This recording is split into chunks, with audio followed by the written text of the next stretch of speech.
Hello students, कैसे हो आप सब। सबसे पहले तो आपके लिए खुशखबरी ये है कि फिजिक्स के तो लेक्चर आपके चल ही रहे हैं कैपेसिटेंस के। अब साथ में 2 दिन के अंदर अंदर केमिस्ट्री के लेक्चर शुरू हो जाएंगे। केमिस्ट्री आप बहुत अच्छे से जानते हैं। सार्थक क्लासेस के जो एक्सपर्ट फैकल्टी हैं मिस्टर प्रीतम शर्मा, वो आपके लेक्चर्स डिलीवर करेंगे केमिस्ट्री के लिए। ओके, तो आप वहां से केमिस्ट्री को भी पढ़ सकते हैं। ठीक है, आज फिर हम फिजिक्स पे आते हैं। अब अगला जो टॉपिक है वो है एनर्जी स्टोर्ड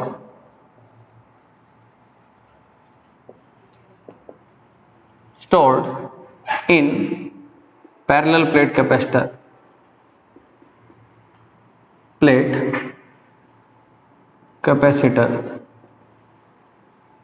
एक पैरेलल प्लेट कैपेसिटर में कितनी एनर्जी स्टोर होगी। देखिए, लेट्स से कैपेसिटर है, इसके पास क्या है प्लस क्यू, इसके पास क्या है माइनस क्यू। अगर मैं चार्ज के डिस्ट्रीब्यूशन की बात करूं, क्यू माइनस क्यू जीरो, यहां पे जीरो, यहां पे, तो यहां पे कितना आ जाएगा प्लस क्यू, यहां पे कितना आ जाएगा minus Q. Let's say area of plate A, हर एक प्लेट का एरिया कितना है ए, और इनके बीच की जो सेपरेशन है लेट्स से ये कितनी है कैपिटल डी। आप सभी को पता है यहां पे इलेक्ट्रिक फील्ड इस तरह से फ्लो करेगा और इस इलेक्ट्रिक फील्ड की वैल्यू होगी सिग्मा बाय एप्सिलॉन नॉट, ये हम सब जानते हैं। अब की बार इस एनर्जी को एक नए फॉर्मूलेशन से करते हैं, एनर्जी डेंसिटी की हेल्प लेते हैं। हमें पता है एनर्जी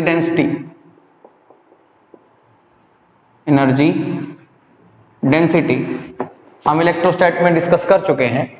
वो किसके इक्वल होती थी, half epsilon naught E square. Energy density का मतलब energy per unit volume, energy per unit volume.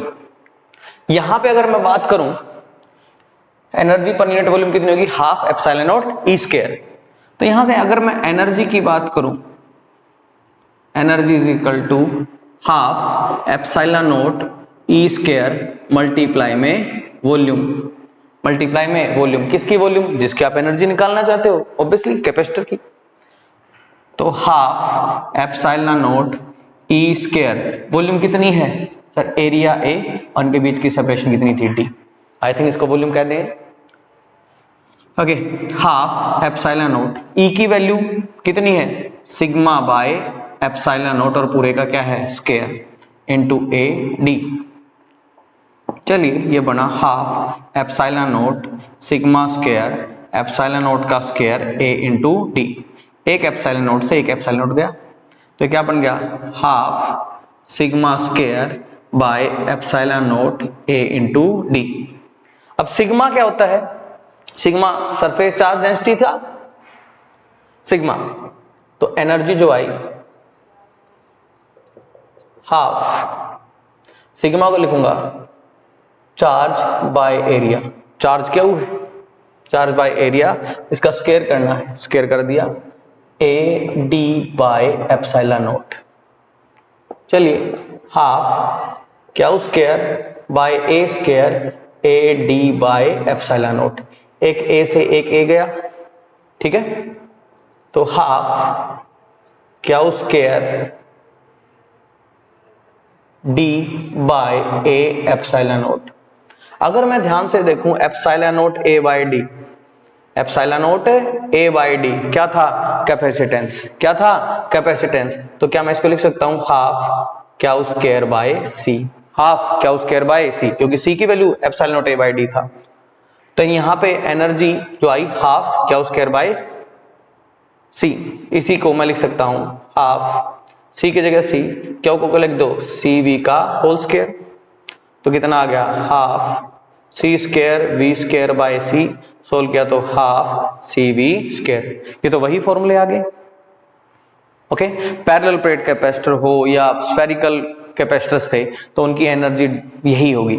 ठीक है, ये मैंने इसलिए करवाया ताकि आप नई फॉर्मुलेशन भी यूज कर सको, जो आपने पढ़ी है उसका भी आप यूज कर सको कि एनर्जी डेंसिटी को मैं यहां पे भी यूज कर सकता हूं। ओके, आई थिंक आपको ये समझ में आया होगा, नहीं आया तो मेरे को बता दीजिएगा। ठीक है, आगे शुरू करते हैं। अब एक क्वेश्चन करते हैं कि पैरेलल प्लेट्स थी, इसके ऊपर प्लस क्यू, उसके ऊपर माइनस क्यू, एरिया ए है, सेपरेशन कितनी है डी। क्वेश्चन ये है कि इन दोनों प्लेट्स के बीच में कितना इलेक्ट्रिक फोर्स लगेगा, और ये बहुत इंपॉर्टेंट क्वेश्चन है कॉन्सेप्ट पॉइंट ऑफ व्यू से। ठीक है, बहुत इंपॉर्टेंट। चलिए, अब एक फॉर्मूला होता है फोर्स का, तो एक ही फॉर्मूला है sir, F is equal to Q E, F is equal to Q E. ठीक है, पॉजिटिव चार्ज होगा तो इलेक्ट्रिक फील्ड की डायरेक्शन में फोर्स हो जाएगा, नेगेटिव चार्ज होगा तो इलेक्ट्रिक फील्ड के अपोजिट। अब मैं इसके ऊपर निकाल लेता हूं, लेट्स से, क्योंकि दोनों चार्ज एक दूसरे को इक्विवेलेंट अपोजिट फोर्स से खींचेंगे, तो इस प्लेट के ऊपर फोर्स निकालते हैं। हमें पता है यहां पे जो इलेक्ट्रिक फील्ड है, net electric field E net, वो कितना है, सिग्मा बाय एप्सिलॉन नॉट। इस सिग्मा बाय एप्सिलॉन नॉट को क्या मैं लिख दूंगा, sigma by 2 epsilon not plus sigma by 2 epsilon not. Electric field था राइट साइड, तो इस प्लेट के ऊपर जो फोर्स लगा, नेगेटिव चार्ज है, इसके ऊपर फोर्स लगेगा इलेक्ट्रिक फील्ड के अपोजिट। यहां पे फोर्स लगा, चार्ज कितना है क्यू, माइनस मत लगाना, डायरेक्शन बता चुके हो ऑब्वियसली तुम। यहां पे क्या लगेगा, इलेक्ट्रिक फील्ड। क्या यहां पे मैंने लगा दूं F is equal to Q into sigma by epsilon naught, बिल्कुल भी नहीं। ठीक है कि नहीं है। अब ये देखिए, F is equal to Q E में इलेक्ट्रिक फील्ड क्या होता है, इलेक्ट्रिक फील्ड होता है इस चार्ज को छोड़ के बाकी सारे चार्जेस का electric field. This is the electric field of all charges except this charge. तो अगर मैं कहूं कि मेरे को, ये तो बिल्कुल नहीं होगा, इसको तो छोड़ दो, फिर यहां पे लिखते हैं ई डैश, कौन सा electric field, sigma by epsilon not, पूरा इलेक्ट्रिक फील्ड तो नहीं होगा। यानी कि यहां पे जब तुम फोर्स निकाल रहे हो प्लेट पे, वो मैग्नीट्यूड वाइज की बात कर रहा हूं, वो इसका चार्ज मल्टीप्लाई में ई नेट तो नहीं आएगा, क्योंकि ई नेट इन इसका और इसका इलेक्ट्रिक फील्ड का सम है। और इसके ऊपर अगर इलेक्ट्रिक फोर्स देख रहे हो तो क्या इसका इलेक्ट्रिक फील्ड यूज करोगे, ये अपने इलेक्ट्रिक फील्ड को एक्सपीरियंस नहीं कर सकता। ये किसके इलेक्ट्रिक फील्ड को एक्सपीरियंस करेगा, इसको छोड़ के जो बाकी चार्ज होगा। क्लियर हो गया कि नहीं हो गया। यानी कि अगर तेरे को फोर्स निकालना है इस प्लेट के ऊपर, तो मैग्नीट्यूड वाइज इसका चार्ज मल्टीप्लाई में इलेक्ट्रिक फील्ड ऑफ, इसको प्लेट बी बोल देते हैं, इसको plate C, electric field of plate B. अगर ये चार्ज सी का था, अगर ये चार्ज किसका था, सी का, दो ही तो हैं, इसके ऊपर फोर्स देख रहे हो तो इसका इलेक्ट्रिक फील्ड थोड़ा ना लोगे आप, इलेक्ट्रिक फील्ड इसका यूज करोगे इसका, क्योंकि अपने इलेक्ट्रिक फील्ड को चार्ज खुद एक्सपीरियंस नहीं करता है। ये बहुत इंपॉर्टेंट बात है। ठीक है कि नहीं है। तो मेरे को बता, क्या मैं लिख सकता हूं क्यू, सी का, सी प्लेट का जो चार्ज है का मैग्नीट्यूड है वो क्यू है, और बी का जो इलेक्ट्रिक फील्ड था वो कितना था, sigma by 2 epsilon naught, sigma by 2 epsilon naught. यानी कि आप कह रहे हो यहाँ पे F is equal to Q, और ये क्या है, E net by 2, E net by 2, ये कितना हो गया, क्यू और E नेट बाय 2, ये है इंपॉर्टेंट। ठीक है, तो यहां पे अगर मैं देखूं, ठीक है, बहुत इंपॉर्टेंट चीज है भाई, इसको हल्के में मत लेना। ठीक है, अच्छे अच्छे टीचर नहीं बता पाते हैं। तो यहां पे अगर मैं देखूं Q by 2 epsilon naught, sigma को क्या लिखोगे, क्यू बाय ए, सिग्मा को क्या लिखोगे, क्यू बाय ए, क्योंकि सिग्मा इसका, ठीक है, ये भी ध्यान रहे, ये क्यू सी का था, ये क्यू किसका है, बी का, लिख भी दे बेशक, ये क्यू सी का था और ये क्यू किसका था, बी का। ऑल्दो मैग्नीट्यूड वाइज सेम है, बट कम से कम समझ में तो आना चाहिए कि कौन सा चार्ज किसका है, कौन सा चार्ज किसका है। तो एक्चुअली में क्या हो गया, दोनों का मैग्नीट्यूड सेम है क्यू, तो कितना हो गया, Q square bye 2a epsilon not. तो आप ये याद रखना कि दो पैरेलल प्लेट कैपेसिटर्स जो है, पैरेलल प्लेट कैपेसिटर के एक प्लेट के ऊपर कितना फोर्स होगा, Q square bye 2a epsilon note. इस बात को आप याद कर लेना भाई, रिमेंबर, बहुत ही इंपॉर्टेंट आपका फॉर्मूला है, Q square bye 2a epsilon note. Question पूछा जाता है कई बार इस पे, इसलिए मैंने यहां पे डिस्कस करवाया है, समझ जाओगे। अगर फिर भी कोई इशू रहे तो आप मेरे को मैसेज कर सकते हो, ठीक है। आप मेरे से अब ये क्वेश्चन देखिए आप एक बारी, वही दो प्लेट्स हैं, plus Q charge minus Q charge, area A है, सेपरेशन कितना है डी। इसको तो आपने हिंज कर दिया, ये समझ लीजिए कि ये मूव नहीं हो सकता, ठीक है। ये जो बी प्लेट है ये मूव नहीं हो सकती, सी हो सकती है। अब क्या हुआ, आपको पता है कि इसके ऊपर इधर एक फोर्स लग रहा होगा, ठीक है, लेफ्ट साइड, अभी अभी हमने पिछले क्वेश्चन में देखा था। मैं चाहता हूं कि मैं एक्सटर्नल एजेंट का यूज करके इनके बीच की जो सेपरेशन डी है उसको इंक्रीज कर दूं डी से एक्स, यानी कि मैं एक प्लेट को एक्स मूव करवा दूं, बट स्लोली, बहुत आराम से, ओके। तो अब कितना वर्क डन मेरे को करना पड़ेगा, कितना वर्क डन मेरे को करना पड़ेगा। अभी अभी हमने निकाला था कि इसके ऊपर, इस प्लेट के ऊपर इधर एक फोर्स लग रहा होगा, कितना लग रहा होगा, Q square upon 2a epsilon note. ये फोर्स लग रहा था, अभी अभी हमने निकाला था। अगर आप इसको स्लोली मूव करवाना चाहते हो, यानी कि विदाउट एक्सेलरेशन अगर मूव करवाना चाहते हो, तो इसका एफ नेट कितना होना चाहिए, 0। अगर आप चाहते हो कि इस प्लेट के ऊपर एफ नेट 0 हो, तो आपको इधर की तरफ एक एक्सटर्नल फोर्स लगाना पड़ेगा, जिसका मैग्नीट्यूड किसके इक्वल होगा, क्या उसके अपॉन 2a एप्सिलॉन नोट, ठीक है। तो आपको कितना वर्क डन करना पड़ा, देखिए इनिशियली सिचुएशन थी, इनके बीच में सेपरेशन कितनी थी, डी, और फाइनली आप चाहते हो इनके बीच में सेपरेशन कितनी हो जाए, डी प्लस एक्स। मैं चार्ज का मैग्नीट्यूड चेंज नहीं चाहता, ओके। तो देखते हैं वर्क डन कितना, वर्क डन किसके लिए होता है, force into displacement, force into displacement. और फोर्स की वैल्यू या तो हम लिखते हैं एफ डॉट एस, या हम लिखते हैं integration F dot DS. Integration का फॉर्मूला कब यूज करेंगे, जब फोर्स क्या होगा, वेरिएबल, फोर्स क्या होगा, वेरिएबल। अगर पूरी डिस्प्लेसमेंट एस के लिए एफ क्या होगा, कांस्टेंट, तो एफ डॉट एस यूज कर लेंगे, सिंपल। अब ध्यान से देखिए, क्या फोर्स कांस्टेंट है या वेरिएबल, चेक कर लेते हैं। क्यू स्क्वायर, क्यू तो कांस्टेंट है, क्यू चेंज नहीं होना है, 2a एप्सिलॉन नोट, पूरा का पूरा जो ये फोर्स है उसमें कुछ भी वेरिएबल नहीं है। अगर वो वेरिएबल नहीं है तो ये फोर्स क्या है, कांस्टेंट, क्या है, कांस्टेंट। अगर ये कांस्टेंट है तो ये फोर्स भी क्या होगा, कांस्टेंट, ठीक है, क्योंकि इसके के तो बराबर लगाना।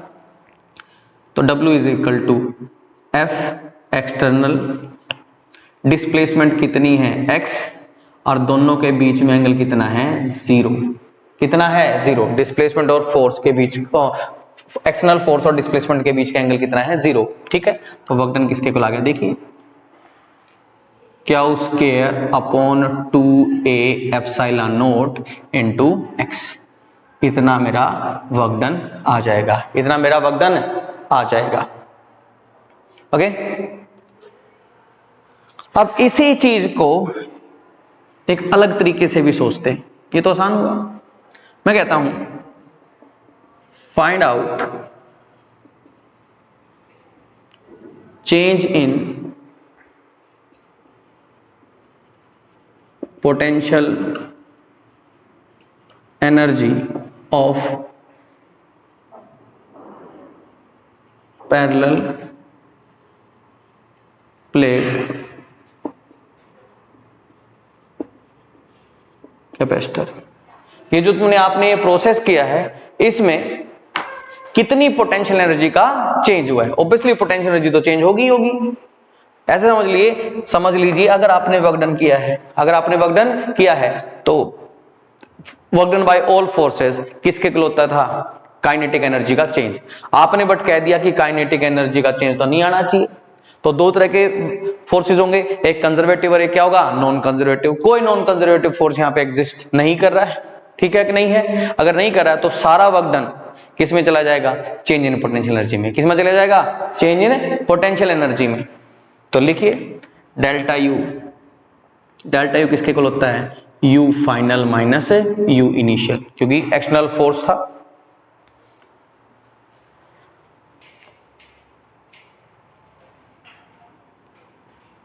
पोटेंशियल एनर्जी के बहुत सारे फॉर्मूले हैं हमारे पास। पोटेंशियल एनर्जी का एक फॉर्मूला है हाफ सी वी स्क्वायर,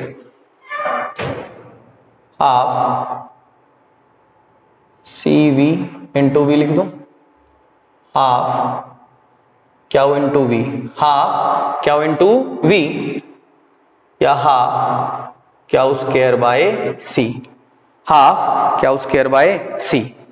अब ध्यान से देखिए, मैं इस फॉर्मूले को यूज करने जा रहा हूं क्योंकि इसका चार्ज सेम रहा है, इसका चार्ज क्या रहा है, सेम। तो फाइनल पोटेंशियल एनर्जी कितनी हुई, हाफ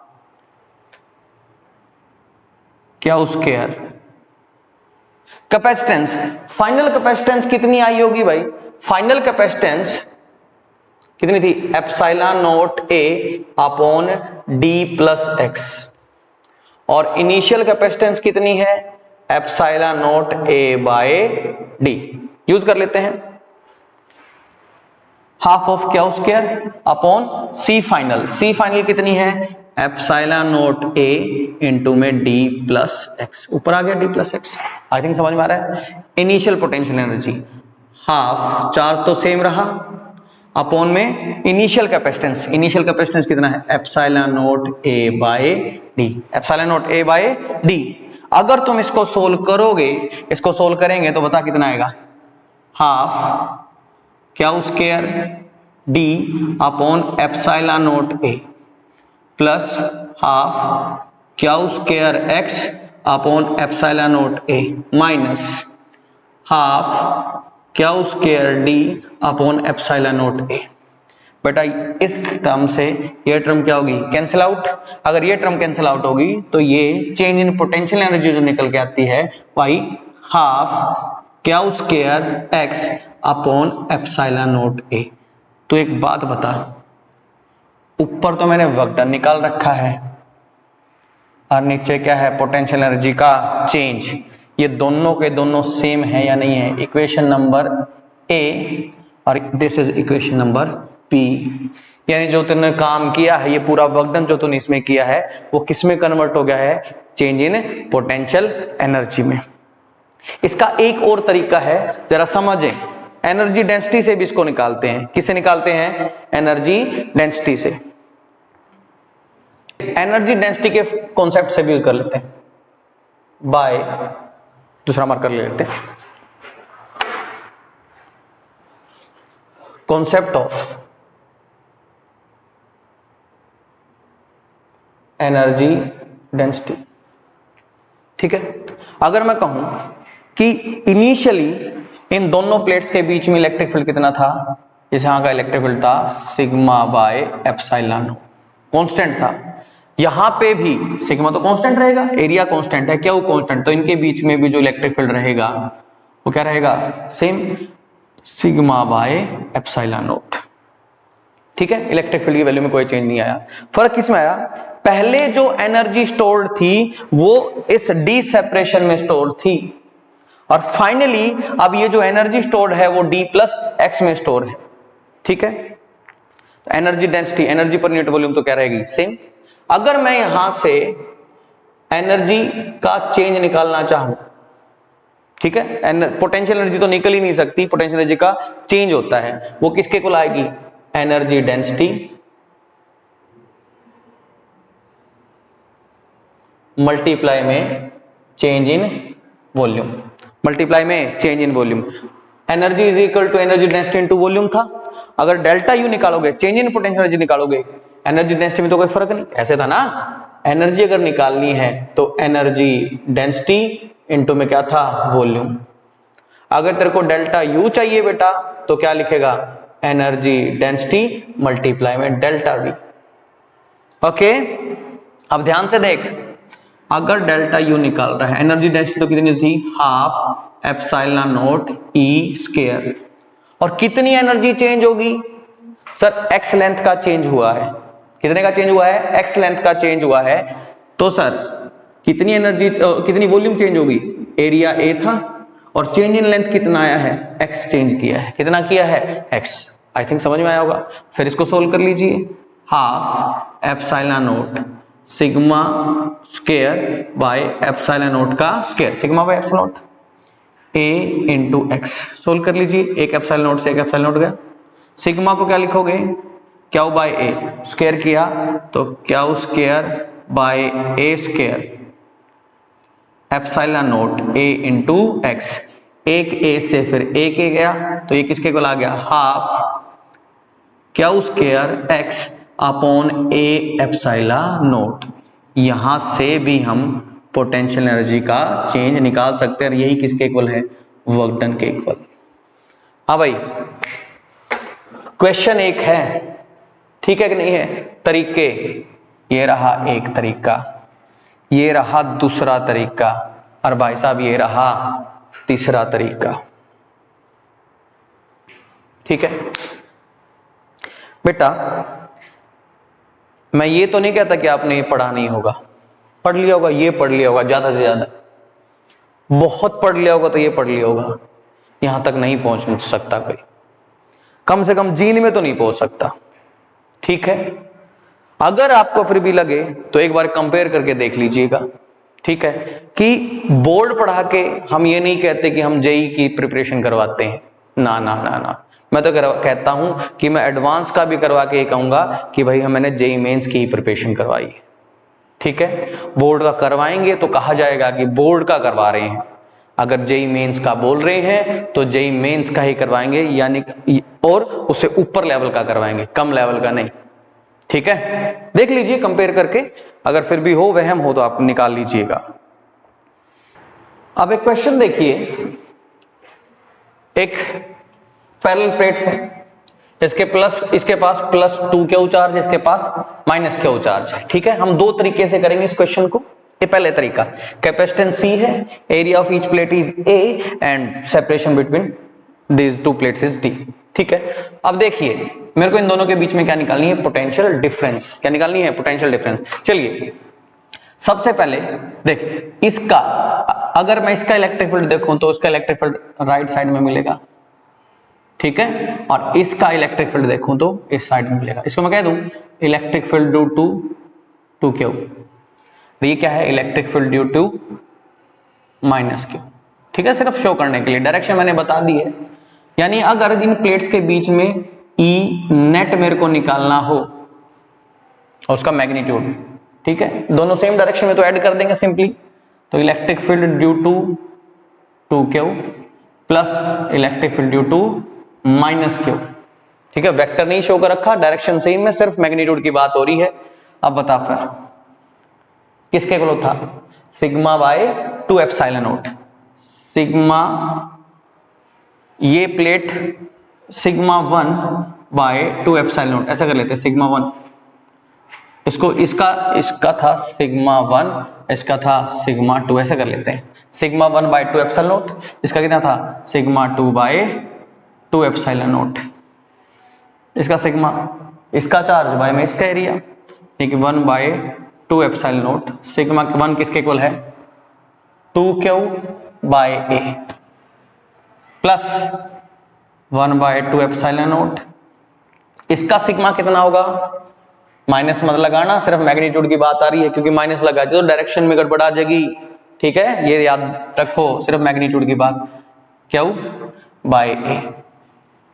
आई थिंक इसको मैं लिख सकता हूं 3Q by 2 epsilon naught into A।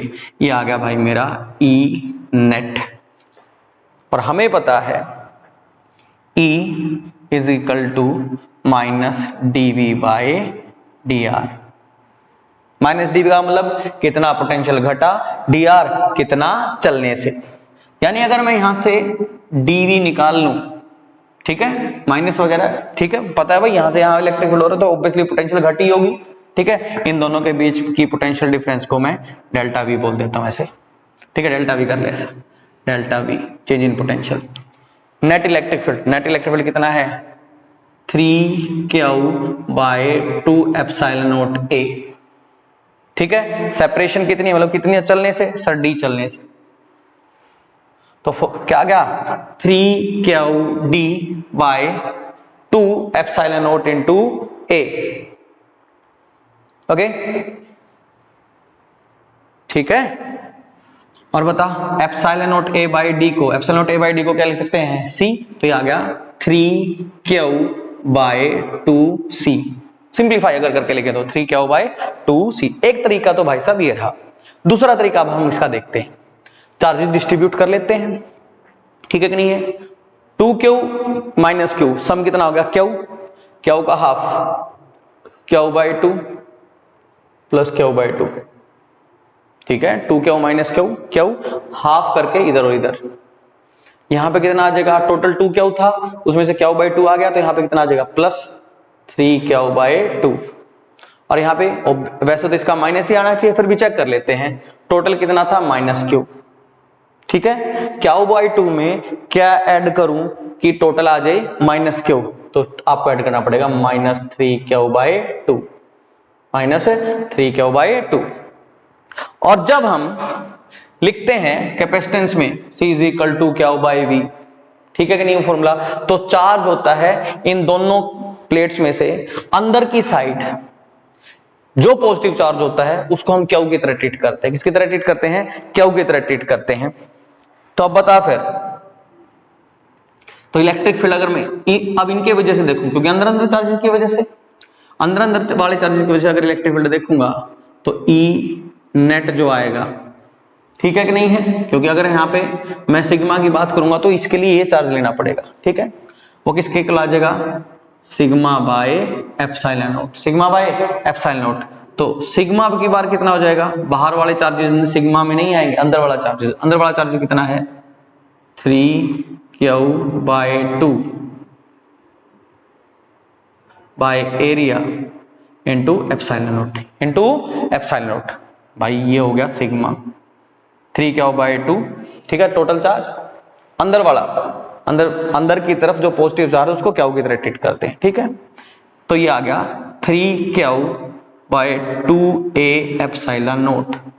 भाई अगर मेरे को डेल्टा V निकालना है तो मैं क्या करूंगा, E नेट को सेपरेशन से क्या कर दूंगा, मल्टीप्लाई, क्या कर दूंगा, मल्टीप्लाई। तो कर फिर 3q/2 epsilon not a into D, epsilon not a by D, फिर कितना हो गया C 3/2q इंटू सी। तो भाई जैसा आपका मन करे वे उस फॉर्मूले का यूज करके तुम पोटेंशियल डिफरेंस निकाल सकते हो।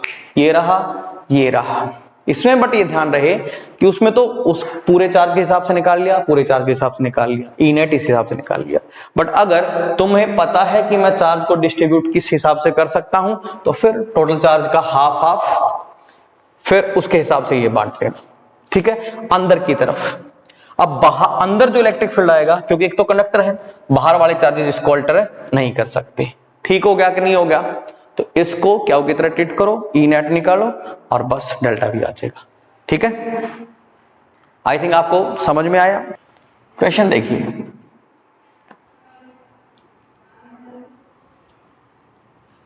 ये एक पैरेलल प्लेट कैपेसिटर कह सकते हो, या कहें कि दो पैरेलल प्लेट्स रखी हैं। इसको तो मैंने हिंज कर रखा है, ये मूव नहीं कर सकती, ठीक है कि नहीं है।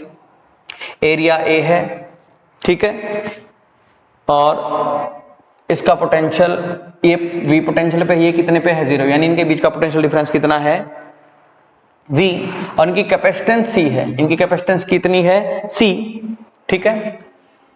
इसको मैंने क्या किया, इसको मैंने एक स्प्रिंग के साथ अटैच कर दिया, एक स्प्रिंग के साथ क्या कर दिया, अटैच कर दिया, ठीक है कि नहीं है। अब आप, और इसका स्प्रिंग कांस्टेंट कितना है, K है, कितना है K। अब क्वेश्चन ये आता है, आपको पता है अगर ये कैपेसिटर है तो इसके पास क्या होगा, प्लस Q चार्ज होगा, तो इसके पास कितना होगा, माइनस Q चार्ज, ठीक है कि नहीं है। अब ये प्लेट इस प्लेट को इधर की तरफ खींचेगी, नहीं खींचेगी। अगर ये प्लेट को इधर की तरफ खींचेगी तो स्प्रिंग में क्या आएगा, एक्सटेंशन आएगा, क्या आएगा, एक्सटेंशन। तो क्वेश्चन ये है, find out extension in spring, find out extension in spring. ये आपके लिए होमवर्क है, आप इसको कीजिए, ठीक है। उन्हीं में से है spring force, simply spring force use करना, बाकी सारी चीजें आपने पढ़ी है इसके बारे में। स्प्रिंग फोर्स का जो मैग्नीट्यूड होता है वो कितना होता है, kx। कितना होता है, kx। तो ये आप कीजिए, कल हम इसको अगर नहीं समझ में आएगा तो मैं इसको डिस्कस कर दूंगा, ठीक है। तब तक पढ़ते रहिए, खुश रहिए। और केमिस्ट्री के लेक्चर्स मैं फिर कह रहा हूं 2 दिन के अंदर अंदर आपके केमिस्ट्री के लेक्चर्स अपलोड होने शुरू हो जाएंगे, ठीक है। मन लगा के पढ़िए, हम हैं आपके साथ। Bye bye.